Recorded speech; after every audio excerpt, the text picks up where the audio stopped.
Buenas tardes a todo el equipo del gobierno de la tarde. Quisiéramos darle las gracias por habernos invitado para hablar sobre la central termoeléctrica Punta Catalina, sobre las cosas importantes y cualquier pregunta que ustedes quieran saber o cualquier dato sobre dicha central. Estamos a sus órdenes. Don Serafín, estoy viendo en el organismo coordinador de la Superintendencia de Electricidad que en este momento la central termoeléctrica Punta Catalina está produciendo la número 1 375 megavatios y la número 2 363 megavatios. Ya se corrigió la situación de falla que se había anunciado la semana pasada en la unidad número 1. Sí, correcto. La unidad salió el 27 a la 1:15 de la madrugada y retornó a servicio después de haberle corregido las fallas que ocurrieron en las unidades.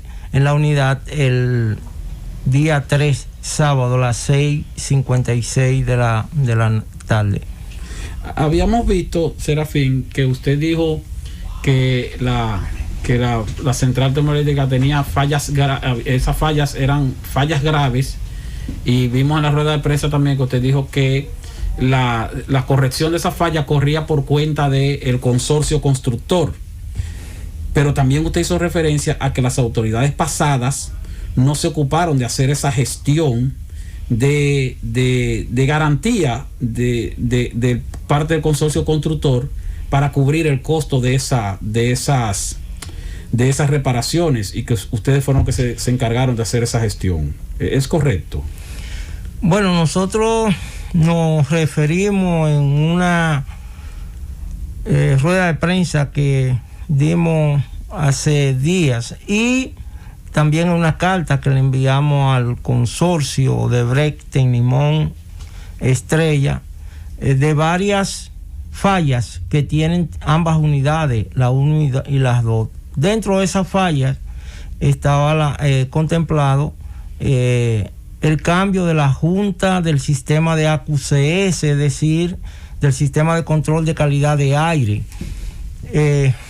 ya que había presentado fallas en la unidad número 2 y hubo la necesidad de cambiarla.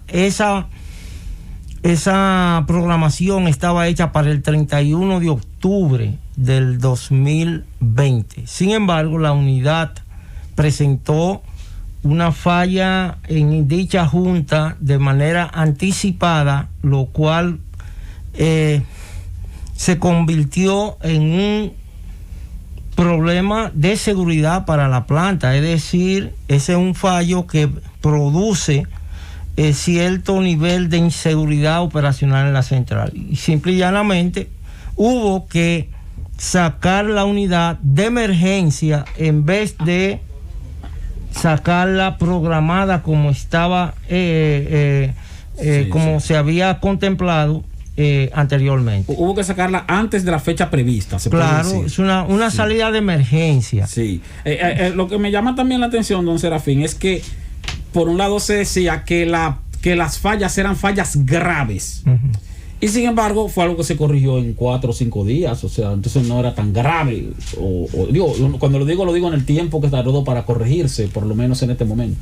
Lo que sucede es que el concepto de falla grave está asociado a que si esa falla es capaz de poner en peligro cualquier equipo importante de la central, que incluso conlleve a que se produzca un disparo de la misma y posible daño si no se toman las acciones anticipadas, entonces realmente es una falla grave. De hecho, toda falla que conlleve a una salida de una unidad en una central de forma no programada, es una salida de emergencia, es es de hecho una salida de emergencia no programada. Y es importante porque realmente si usted no toma la decisión de sacar la planta, entonces puede causar daños permanentes en la central, inclusive poner en peligro la integridad física de la central. O sea, pero son situaciones que pueden darse en la operación de una unidad generadora de esa magnitud. Lo digo porque también, por ejemplo, hay generadoras privadas plantas de generación del sector privado, que muchas veces salen de servicio y nos enteramos porque hay apagones y cosas, pero no es porque haya que tampoco plantearse que se trata de una situación de deficiencia en cuanto a la operatividad propia de la planta, sino que se puede producir fallas. Es una pregunta que estoy haciendo, no es un comentario. Bueno, realmente desde que se recibió la unidad en aceptación provisional, se sabía que había un problema de vicios ocultos en ese elemento de la central, porque hubo fallos en el diseño de la misma, y eso conllevaba a que era necesario cambiar esa junta, la cual es de otro material y tiene otro componente que la que originalmente instaló el consorcio.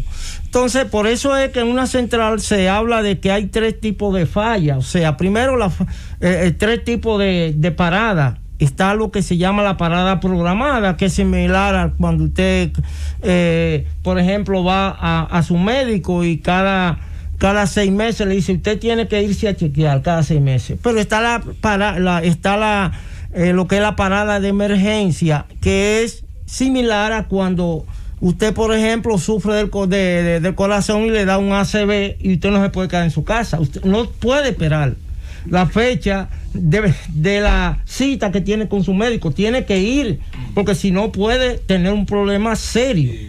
Y entonces está en la otra parada, que es básicamente cuando se dispara la central, que sería prácticamente un fallecimiento de un paciente. O sea, por eso hay esos 3 tipos. Uno que es programado, otra que de emergencia, y finalmente lo que es un disparo, que nunca uno debería permitir que una unidad se dispare, porque usted pierde el control sobre el sistema o unidad, y eso causa un problema de inestabilidad en lo que es el CENI, el Sistema Eléctrico Nacional Interconectado. Que de ahí que se pueden originar lo que se conoce como blackout. Exactamente. Señor Serafín, obviamente toda obra de estas dimensiones, y hablamos de una central termoeléctrica, está compuesta de muchos sistemas, a su vez subdivididos en piezas, en todo, es una infraestructura enorme. Sí. Lo que ustedes encontraron dentro de este proceso, porque es una obra que también hay que decirlo, no tiene tanto tiempo de uso constante, de uso al 100%. Ese proceso muchas veces en obras de ese tipo, digamos que tarda un tiempo en hacerse los primeros procesos, en completarse de manera eficiente esos primeros procesos. ¿Estaban ustedes conformes en cuanto a la parte mecánica, en cuanto a la parte infraestructural, con lo que encontraron? ¿Tenía el debido uso? ¿Tenía los mantenimientos adecuados, sobre todo sabiendo que es una obra que le costó tanto al bolsillo del dominicano? Bueno, lo primero es que una obra que realmente pasó un proceso de comisionamiento, puesta en marcha y prueba de aceptación provisional, y que la número 1 empezó su periodo de garantía después de haberla aceptado provisionalmente en el día 3 de octubre del 2019, y que está prácticamente concluyendo lo que es ese periodo, y la 2 el 24 de abril del 2020. Se entiende que si la unidad se hubiese instalado, se hubiese construido de acuerdo a la buena práctica de la ingeniería, en tan poco tiempo o periodo no deberían presentarse fallas de ese tipo, porque se entiende que las unidades se reciben con trabajos pendientes menores, que normalmente se llama punch list, que son trabajos de remate pendientes o trabajos menores que no afectan normalmente lo que es la seguridad, la continuidad y la disponibilidad de la central. Don Serafín, el consorcio de Brecht del Limón Estrella ha respondido de manera adecuada a los requerimientos que se le han hecho de asuntos pendientes dentro de la garantía. No, básicamente en algunos casos puntuales como este, porque ya era un compromiso que había hecho de que realmente y había reconocido de que ese era un fallo de vicios ocultos y o de diseño de ese elemento. Pero lo demás problema que acusa la central, que es desde que se aceptó provisionalmente, en donde se existía una lista pendiente de más de 6,000 ítems, lo cual no es normal en una central. O sea, una central se recibe cuando ya queda muy poco trabajo pendiente. Aquí había más de 6,000 y dentro de esos 6,000 existían elementos que no se podían clasificar como punch list. Entonces, realmente hubo un acuerdo con el consorcio el 31 de julio del 2020 en el cual traspasaba la CDE la mayoría de esos punch list, lo cual no es normal en un contrato, porque en un contrato el punch list es una responsabilidad del consorcio, no del cliente. Entonces le pasó a la CDE la mayoría de esos ítems, alrededor de 2,500 y pico de ítems que estaba pendiente, y se quedó con alrededor de 200 y pico. Y todavía quedan la mayoría de los ítems importantes de ese punch list quedan por ser ejecutados. Pero en todo caso, la planta, de acuerdo con un reporte que vimos que publicó el antiguo administrador general de la Central Termoeléctrica Punta Catalina, él muestra que el porcentaje de operación de horas trabajadas por mes de cada una de las unidades desde mayo hasta septiembre ronda entre el 95 y el 99%. Entonces es una operación, vamos a decir, que bastante efectiva, si se toma en cuenta si se toma en cuenta la cifra que ha ofrecido el señor Aristides Escudero en el sentido de las horas, del porcentaje de horas trabajadas en cada mes. Sí, lo que sucede es que las unidades no fueron recepcionadas en la misma fecha. Entonces, cuando hablamos de la unidad número 1, se debe referir al 3 de octubre del 2019.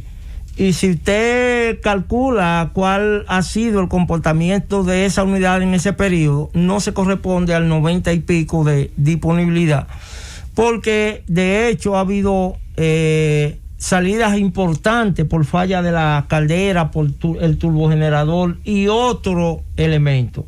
Una cosa importante es que usted puede tener en una central una disponibilidad alta y no necesariamente ser confiable en la unidad.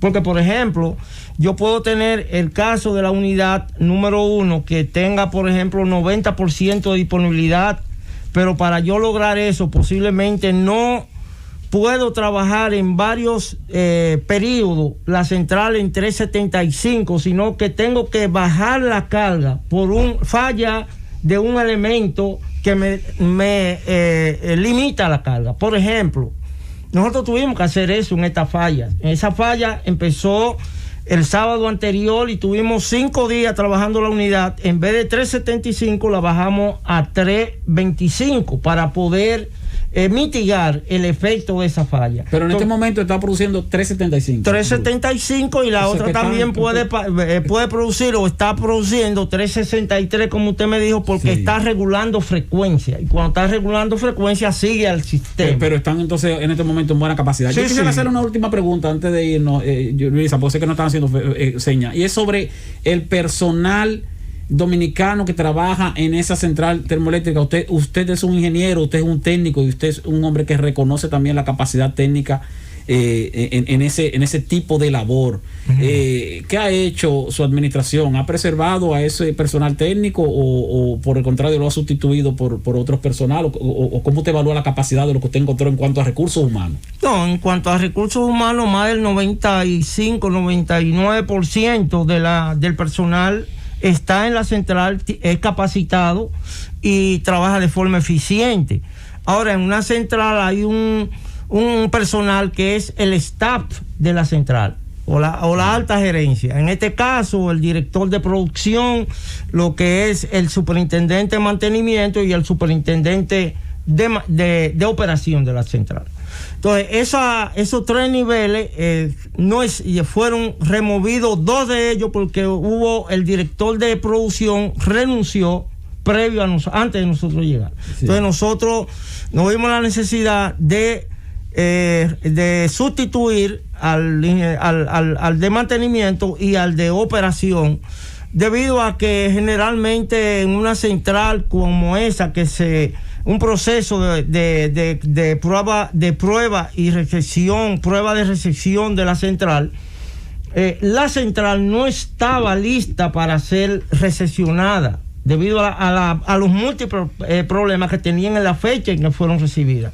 Y obviamente quienes participan en ese tipo de informe para recepcionarla o no es el staff técnico más el administrador de la central, en este caso el licenciado Jaime Ariste Escudero como administrador, y esos otros dos, que es el de mantenimiento y el de operación, sí, tuvieron que de alguna manera recomendarle a la alta gerencia de la CDE que la planta estaba lista para ser recepcionada sin que lo estuviese.